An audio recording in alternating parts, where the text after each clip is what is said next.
In this video, we're going to talk about how to create cross-references in your R Markdown document. A cross-reference is really just a reference to some other part of your document, though it's very common to refer to specific sections of your document, so maybe a specific chapter or something like that, to specific figures that you are commenting about, specific tables that have information that you're summarizing, or if you are typesetting mathematical equations, then you might want to refer to a specific equation as you're making an explanation or doing a proof or something like that. There's a little bit of a process that you have to use in order to use cross-references in an R Markdown document. So the first thing I want to point out is that if you are wanting to use cross-references in your R Markdown document, then you have to use one of the bookdown document formats.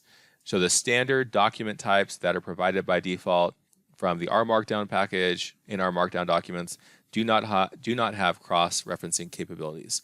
So you need to use something like the HTML document 2 or HTML notebook 2 or PDF document 2, something like that. There's actually more than that you can use, but these are kind of the most basic ones that you can use. And so at the top of your R Markdown documents, you literally want to have one of those as your output type, as you can see here in my YAML header. Assuming that you have the appropriate output type, the next thing you have to do is to create a figure, table, equation, or section, etc. with a unique label. The way that you create these labels depends on the type of object you want to refer to, so it's different for sections and equations than it is for figures and tables. So we'll talk about that. A third key detail is that if you are cross-referencing a figure or a table, you must add a caption to that figure or table. You can create figures or tables without a caption, but if you don't add a caption, then cross-referencing will not work. And then lastly, you have to use syntax like \@ref and then label in parentheses to reference the object or part of your document that you want to cross-reference. If you don't do that, then of course you'll still have the document sections and the figures and the tables, but R will not be able to cross-reference them in your document. Let's talk about how to cross-reference a figure in an R Markdown document. So the first thing you want to do is include a unique chunk label immediately after the letter R when you start a code chunk. So right here I have an example code chunk for which we want to create a cross-reference. And notice that immediately after the R, I'm going to provide a chunk label, which I have given stdnorm-density here because I want to display the density function of a standard normal random variable. And so this right here is going to be the chunk label for this particular code chunk. And you want to make sure that that is a unique label so that you can uniquely cross-reference it in your R Markdown document. So if you had more than one code chunk that had this chunk label, then R Markdown will actually give you a warning when you try to knit the document. So we have our chunk label, and the other thing that we need when we are cross-referencing a figure is we need to add a caption to the figure using the fig.cap argument of your code chunk. So right here you can see I have fig.cap, and I've given a caption, the density of a standard normal distribution.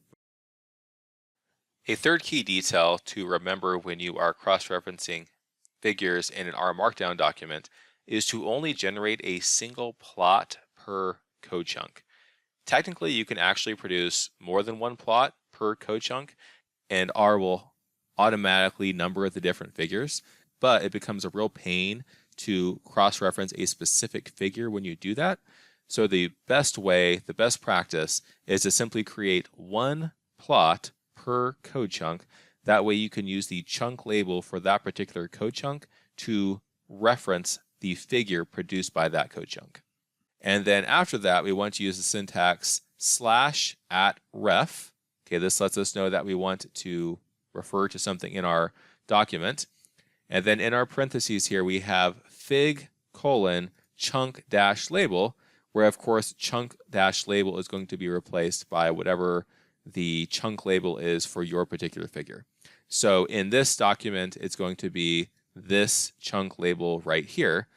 But one thing I wanted to point out, notice that my chunk label does not have fig : before std_norm-density. So you do not provide that when you assign a name to your chunk label, but you do include that when you are adding a cross-reference to a figure in your document. If you don't add the fig : part to your chunk label, then R is not going to know how to cross-reference that particular figure. And the last thing I want to point out here, you may have noticed that there was an echo equal to false. I do that simply so that I don't actually display the code I use to produce the figure. If you do want that code to be shown, then don't specify that at all or set echo equal to true. But generally, it looks better if you set echo equal to false so that you don't actually see the code used to produce the graphic. So in my R Markdown document, I'm going to have a code chunk like this. And then I might have text like this. I would actually write this particular text in my R Markdown document, including this \@ref here with the fig : chunk label name between the parentheses. And if I do that and actually knit the document together, I'm going to get something like this. And so you can see that I have a numbered figure here. It's 1.2 because I have previous figures in this particular document. I have the caption that I provided, and then in the actual text that I used to cross-reference that figure, it has automatically numbered it in the document. So in my document, or in the actual RMD file, it has /@ref, and then in parentheses fig : std_norm-density. But you can see that when we actually knit the document here, it just provides the number. And you notice here that it automatically cross-references the figure. Doesn't really matter here because they're right next to each other. But if for some reason we wanted to click back and go to a different part of the document, I could click this and it would take me to the particular figure, which is pretty useful. Cross-referencing a table in R Markdown is pretty similar to cross-referencing a figure, though there are some important distinctions that need to be made. So similar to before, to cross-reference a table, we include a unique chunk label immediately after the R when we start our code chunk. So down here we can see I have assigned the name simple-table to this code chunk immediately after the R. And in order to print your table, use the knit_r_cable function, and that's going to print a data frame. And so you can see in my code chunk down here, I've created this very simple data frame out_df, and then using the cable function, I am printing out_df. In order to cross-reference a table, you have to add a caption. So you can see here that in the cable function itself, I actually add a caption simple table period. And for a figure, I included that caption in fig.cap up here in the code chunk. But for a table, I need to specify it as the caption argument in the cable function. And once I've done this, then similar to before, I can use the syntax \@ref, and then in parentheses, tab : chunk label, where once again I replace the chunk label with the label of the code chunk I want to make reference to. But notice that just like for the figure I had to add fig, that when I'm cross-referencing a table, I have to use tab : So that does not appear in the code chunk itself, but when I want to make reference to the table produced in that code chunk, I have to add tab : before the chunk label. So after I have a code chunk like this in my document, then I might have something like this in my actual text. So table \@ref, and then I have my cross-reference here. So that table provides information about the observations in our data set. So if I included this code chunk and this text in my document and then knitted the document, I might get something like this. And so we have a numbered table. We can see table 1.2 because there's more than one table in this document. This is the second one.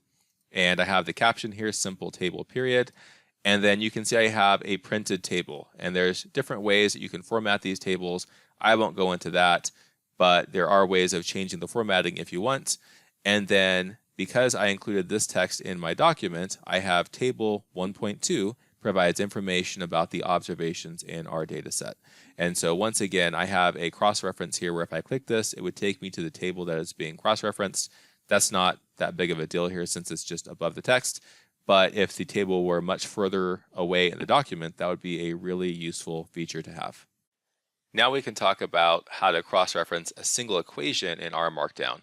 And this is a bit more different than cross-referencing a figure or a table. And in order to cross-reference equation, you need to know at least a little bit about LaTeX for typesetting mathematics. I'm only going to say the bare minimum possible in order to show you how to do this. A display style equation is going to be an equation that is set off from the rest of the text. So the symbols in the equation are going to be larger, the equation is often centered, and you can cross-reference a display style equation, but not an inline text equation, which is the other kind of equation you might use. And so right here, this is an example of a display style equation that actually is being referenced, so you can get a visual picture of what's going on if we want to cross-reference an equation. So to create a display style equation in R, you either do that between slash left square bracket, and then you have some information slash right square bracket, or two sets of double dollar signs. And this is actually the recommended approach in LaTeX, though this approach seems to work better in R Markdown based on my personal experience. And between the two different delimiters there, you're going to add the various commands to typeset your equation. Once you write the equation that you want to cross-reference, at the end of that equation, after that equation, you have to add something like the following to the equation. So in the parentheses here, I have slash hashtag EQ colon. This right here, this is critical because this tells R Markdown that we want to create an equation for this particular display style equation in your document. So this lets the R Markdown document know that we want to create a cross-reference, potentially at least, and then this is the unique label that you want to assign to that particular equation. So I've called it SLR-model for this one right here, and you can see here that this literally is an example of a display style equation. So we have two sets of double dollar signs here. I have this equation y equals beta naught plus beta 1x plus epsilon, and then I have this right here which provides the label for that particular equation. Then in your actual R Markdown document, you're going to have something like note the simple linear regression model in equation, and then I have backslash at ref in parentheses EQ colon SLR dash model. So I can basically just copy this and paste that into this reference right here. And then when I knit the document, if I put these two sets of commands or syntax, this text in my document, when I actually knit the document together, then it's going to look something like this. So I have my display style equation. It has an equation number associated with that. And then my text is rendered as note the simple linear regression model in equation 1.1, where R Markdown automatically knows how many equations there are and is going to number the equations appropriately. And similar to the previous examples, if I click this, it's going to take me to the exact equation that I'm referring to, which can be really useful when the equations are far away in the document. Lastly, let's talk about how to cross-reference a section, which is the simplest type of cross-reference in R Markdown. So let's say you have a section that you want to cross-reference. After that section, you want to add a label, something like this. So you have the curly braces here, and then hashtag, and then section-label, where section-label is replaced by whatever unique label you want to use to refer to that section. Make it short, make it unique. And so in our actual document, you might see something like this. So I'll show that in a second in my actual R Markdown document. So after the citation section, I have the section label between the curly braces. Then to refer to that section, I use similar syntax to before. I have backslash at ref, and then in the parentheses, I have the label of the section. So unlike some of the previous examples, I don't have to add SEC colon, set colon, or anything like that. I literally can just put whatever label I have here between the curly braces and after the hashtag. And then if I add this text right here in my actual R Markdown document, when I knit the document, it's going to render as something like this. So we will discuss citations in section 1.7. And since this actually is earlier in my document, if I click this, it automatically jumps to the citations section of my document, which is very nice. But I did want to show you the actual R Markdown document before I left. So if I jump over here, I'm going to do a little search here for citations because I don't know. There we go. So you can see here I have the citation section. I have actually linked to the YouTube video that you're watching right now. And then after that, I have added in my curly braces hashtag sec-citations. And so this is the specific label I'm going to refer to, and then using that same notation, \@ref, and then in the parentheses, sec-citations, I refer to this section of the document, and when I knit it, R is going to automatically link that cross-reference with this section of my document, which as we can see is very useful.